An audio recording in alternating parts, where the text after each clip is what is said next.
Hey, what's up guys? Welcome back to Retro Pop Planet, and in today's video we are exploring the early life of Chris McCandless, the subject of a Jon Krakauer book called Into the Wild, and also a movie starring Emile Hirsch and directed by Sean Penn. And I've said it before on this channel, we like to cover interesting people, and by all accounts Chris McCandless was a very interesting dude. Now, I guess it really depends on what age you are in relation to this story. If you were in high school in the 90s or in the early 2000s, you probably had to read this book in English class, or you may be familiar just from the movie version. So Chris grew up in Northern Virginia, Fairfax County to be specific. And in fact, his childhood home is about 5 miles from where I grew up. Now, when the book came out in the mid-1990s, I had no connection to this story. I didn't even know about this story. I started college in 1995, and I do remember a couple kids that were in English classes the following year. They had this book called Into the Wild. They said it was an awesome book and I should read it, and I never got around to it until the early 2000s. So by the time that the movie came out, I was really looking forward to it because I already knew the story and I really wanted to see how they portrayed it. And overall, I thought it was pretty good, although they didn't give a lot of backstory. And even the book doesn't really give a lot of backstory into Chris's life and maybe what had set him off and caused him to go and just sort of disappear. And we don't get that actually until his sister, who wrote a book several years ago, and she goes into a lot of the family drama that we don't actually understand in Krakauer's book.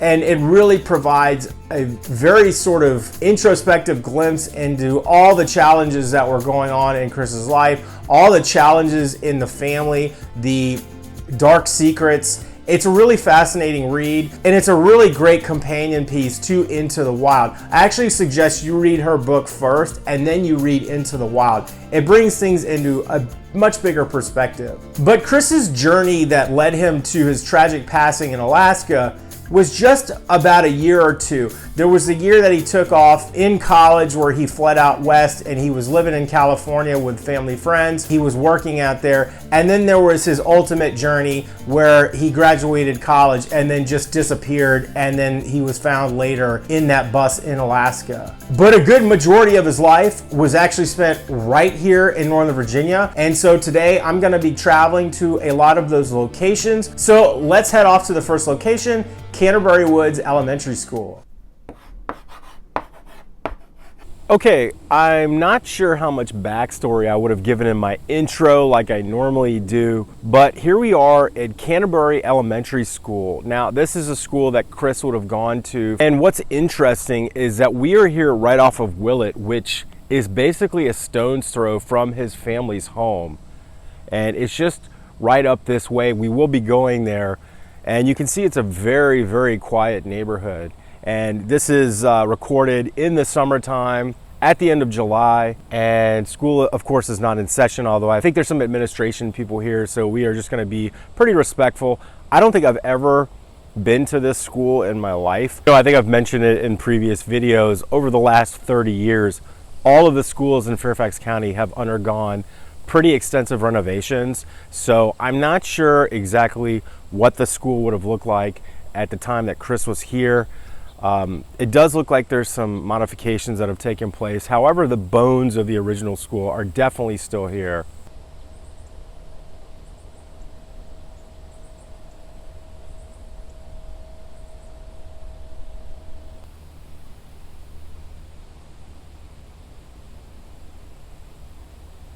You know, I've just been kind of walking around the grounds here and realizing that this is a pretty good sized elementary school.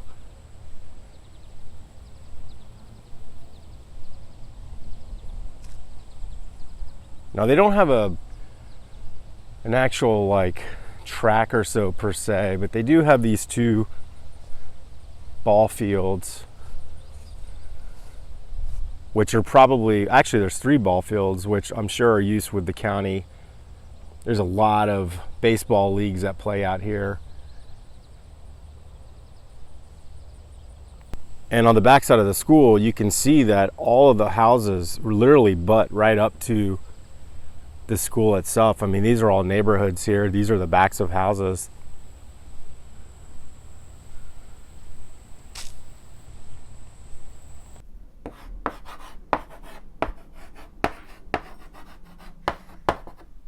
Now we are walking up Willett Drive, which is of course the house that Chris lived in with his family, his parents and his sister. In his sister's book, she talks a lot about how they played in the backyard. I don't want to get too close. This is a residence and it looks like people are actually home. So I may just do a voiceover and then just take a photo of the house. Chris's parents started their own government contracting business out of this house, and their entrepreneurial-minded son created a data program for the business that was borderline genius. He purchased his car with money earned working for a local home contracting company and delivered pizzas for Domino's. Now I can see off in the distance, I don't know if you can hear the thunder. Looks like we're going to get hammered pretty good. But you can see a lot of these homes were built either in the early 60s or maybe even late 50s. Very common architecture style for Northern Virginia, especially at that time period. And there's the house again. I believe Chris's father was an aerospace engineer.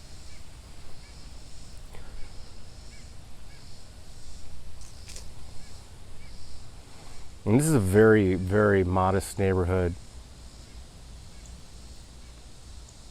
In his sister's book, she says that she actually came out here and just randomly knocked on the door. The woman who owned the house at the time was vaguely aware of the story of the family, so she allowed her to come in and she sat with her for a long time. I do believe now that that is a different family than lived here when she came to visit. That woman had actually purchased the home from her parents. So after the parents sold the house, they sold it to this woman. If there's any Zillow listing photos, I will actually post them up here on the screen. One of Chris's pride and joy was a Datsun B210 yellow, which he saved up to buy with his own money. And that is the car that he, for the first time, traveled across country to California and then went off on his grand expedition. And they found it parked, and that's how they knew he had gone missing. Parents had no idea where he was. You can just imagine it, you know, pulling up here or maybe even parking on the curb, sometimes parking in the driveway.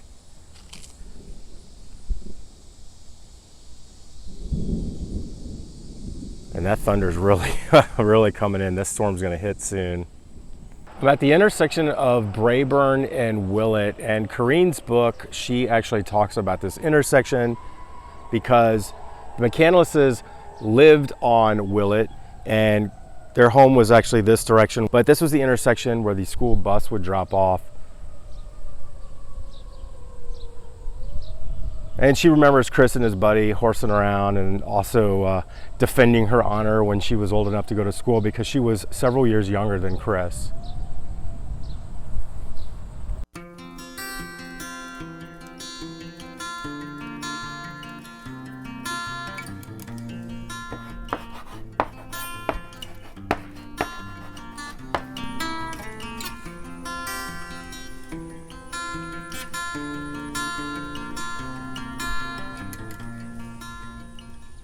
All right, here we are several days later, and we're only about a mile and a half from the McCandless residence. And I was driving here in my last clip, and then the skies absolutely unleashed. We got nailed by a pretty gnarly storm, thunder, lightning, the works. So I had to put that on hold and come back on another day. We are outside of Frost Middle School.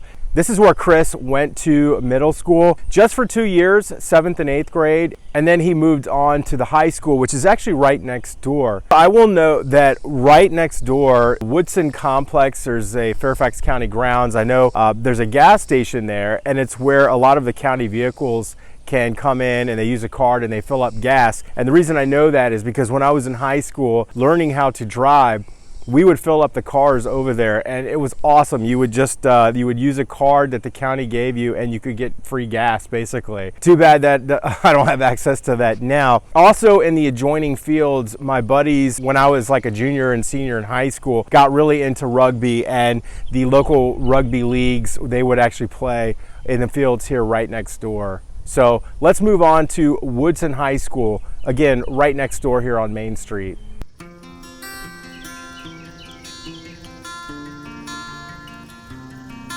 My brother, however, is younger than me and had a much closer relation to this story. It was on a suggested reading list for one of his courses in high school. He also was in a youth group, and the youth group leader one day said, "Hey, that Into the Wild book, I'm in that," or something along those lines. And he told the story about his friend Chris from high school and said that John Krakauer actually used him as a reference. They interviewed him pretty extensively, and in fact, his youth group director actually had multiple pages in the very beginning of the book where he was cited as a source, and then he was actually thanked at the end of the book for his time to this story. This youth group director was actually on the cross-country team with Chris and actually talked a lot about those practices, and so we get a lot of information about what life was like in school from my brother's former youth group instructor.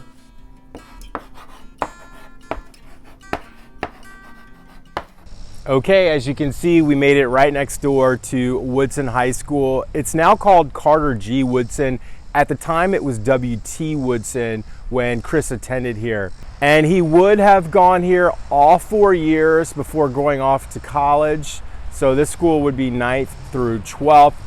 And of course, this is where he ran cross country. He got into running, not just physically, but also metaphorically. He was captain of the cross-country team. So one thing I like to do in my videos is show you where we are in relation to each other in Fairfax County. And if you ever watched my Roy Rogers pie video, it took place right here behind me across the street in the shopping center, literally right across the street from Woodson High School. And if you come up here to the fence line, I wanted to show the shopping center, and it's hard to see, but at the end point over here, there's a Potbelly restaurant, and inside they actually have a bunch of old photos and stuff that I have taken video from, of old photos from Woodson, probably in the 1970s, but there are some photos of either track or cross country, and I'm probably inserting them as I'm talking. But that Roy Rogers that I mentioned is actually up over this direction here. This school grounds, the school grounds here are actually quite large.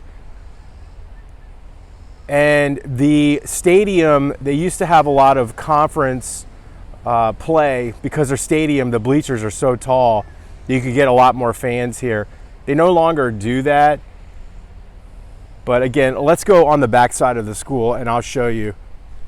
By all accounts, Chris was actually a very good runner. You don't make captain your senior year unless you are one of the best runners on the team, if not the best. And I wanted to come over here and see if there actually were any plaques on the wall for boys cross country.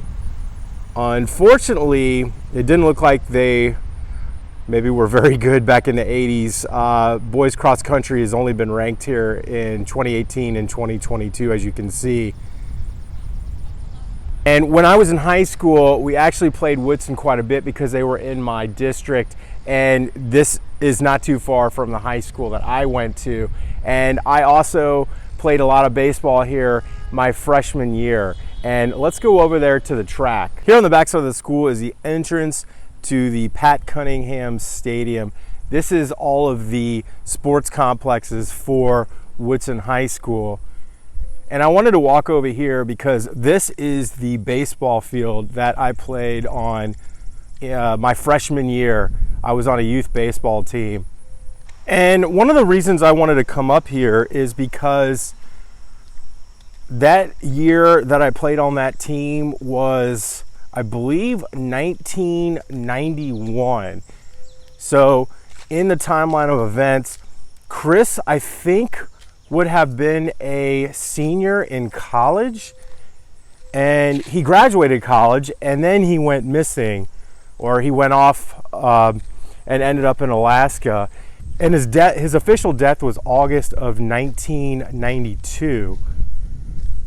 So while I was playing here, he either was off on his grand adventure or he was finishing college, because that was spring that I was on this team.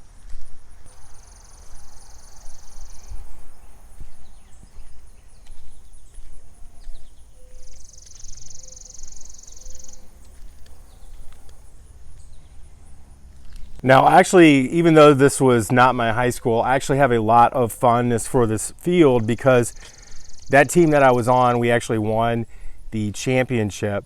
So I got to know the lay of the land pretty well. I played third base, and I also played in the outfield. And those rugby fields that I mentioned are actually, I guess, the football practice fields, because they're right over there on the other side of the fence line. And even past that is actually Frost, this is the middle school that we were just at. And you can see the bleachers there for the football field. We're going to go there in a minute, because there actually is a photo of Chris taken somewhere on the track, and I want to see if I can find it. But in the book Into the Wild by Krakauer, my brother's youth group leader is quoted pretty heavily through multiple pages, talking about the cross-country practices, and Chris would actually lead the team on runs during those practices. And he mentioned that all through the fields behind Woodson, back into the neighborhoods, were creeks and I guess offshoots of Accotink, and they would run along those, which was a little bit unusual. Chris would take them running, and they would go out and they would just, cross the creeks and run and come back to the locker rooms and be super muddy. But that was just his way of kind of going off the beaten path. And I think a lot of those anecdotes are important for the story of the life of the man. There are several photos of Chris that have popped up on the internet over the years, one of which is with him and a friend. Looks to be after cross-country practice, and they're standing on the rim of the track, and it looks to be right about here, actually, because you can see the baseball fence line in the background. And this is the entrance to the stadium here. Here's the backside of the baseball field, and then here is the football field, and we got a couple kids practicing out here. Football actually starts in the next week as I'm recording this video.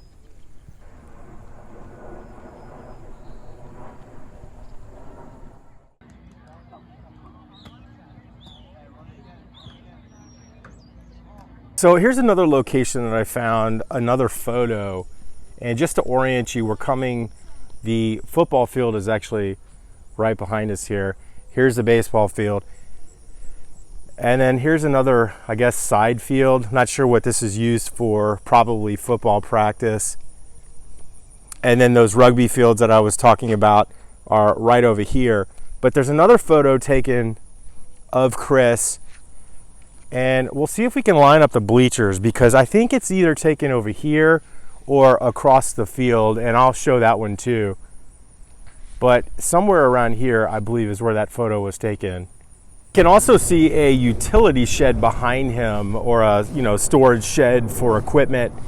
So it could have been actually taken up here a little further. There's a shed here, but there is no longer one under the bleachers as it shows in that photo. See how close we really are to the middle school. It basically shares the same grounds, as if the track team is actually storing a lot of their mats and stuff underneath, and probably football, because they have tires out here that you would use. So that photo could be taken over here as well, somewhere maybe along the backside of these bleachers. And these would be the guest bleachers for the away teams.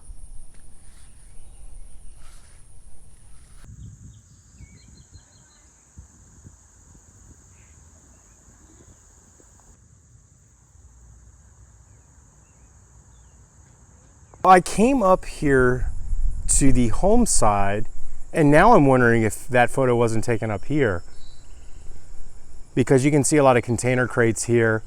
Not pictured in the photo is the press box, which would have still been here when Chris was alive. So it might have been taken right here, and I don't think I've ever actually been up here. There is a soccer field over here, and this must be some sort of other field because it actually looks like it's lined already for football, and then the softball field is right there. You can see how far the school is though from the actual football stadium. And I remember when we played here, I don't think we ever actually used their locker rooms because they were so far away. We would just pull off to the side and have our meetings. But those photos look like they could have been taken right here. There's one other photo that I found taken of Chris, and it looks like he's competing at a meet and he's taking a turn, but nothing lines up. So I believe that meet actually was at a different school. As a teenager, Chris enjoyed hiking with his grandfather to the summit of Old Rag, a popular destination in the Shenandoah. As an Eagle Scout, I climbed Old Rag many times as a teenager and several times as an adult. It's a challenging hike with an awesome rock scramble at the top, and then you're rewarded with incredible views of the valley. Okay, we're now out of a seemingly random location. It's 7410 Little River Turnpike, and this is basically just a strip mall. But that restaurant behind me at one time was called the Black Orchid Restaurant, and that's where Chris took his prom date to dinner his senior year of high school. Now, the one old review that I found in the Washington Post about this restaurant gave it a not glowing review. I had a friend who came here all the time back in the 80s, and he was the one who actually gave me this address. And apparently it was a really popular nightclub spot on like a Thursday and Friday night. Chris's sister actually wrote about this location in her book and said that this is where Chris saved up a lot of money. He basically was trying to impress a girl that he had been dating on and off basically maybe through high school, but this is where they came, and they broke up shortly after, and then he went away to college. But this was the Black Orchid Restaurant. Now it's a fusion place called Miso, and that looks to be original old decoration here. Kind of an interesting design there.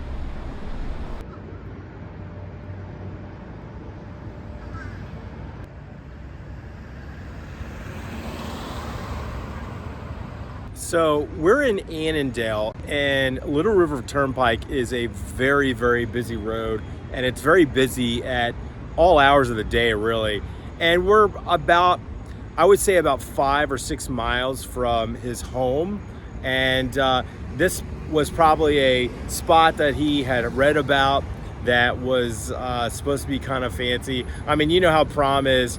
You pick a spot, and it's just because what everyone tells you is it's supposed to be a great restaurant. We did that for our prom, and then none of us really enjoyed our meal after having spent a fortune on it. So I can imagine that was a very awkward dinner, and apparently it was very awkward because they had been fighting a lot, and it kind of set Chris off, according to his sister.